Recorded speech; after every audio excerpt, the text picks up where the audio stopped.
तर मंडळी हे आहे टरबूज. जसं की आपण बाजारात जाऊन खरेदी करतो तेव्हा कसं ओळखायचं.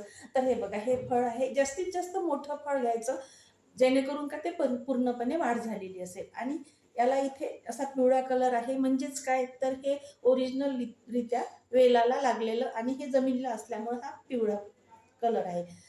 आणि दुसरी गोष्ट, इथे हे जो देठाचा भाग असतो, तर तो आपल्या नखाच्या सहाय्याने असं थोडंसं बघायचं. तो जर ओलावा असला, म्हणजेच हे ताजं तोडून आणलेलं फळ आहे हे ओळखायचं. अर्थातच आता हे लाल तर निघणारच आहे. जरा आता हे कापून घेऊया.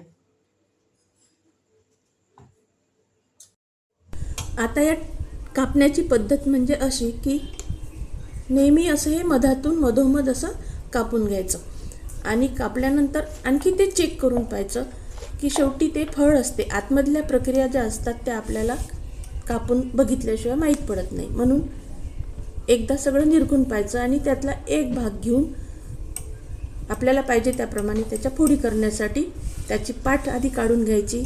तसेच त्यामधील बिया ज्या असते त्या पण काढून घ्यायच्या आणि अशा खाण्यासाठी छोट्या छोट्या पोळी अशा करून घ्यायच्या.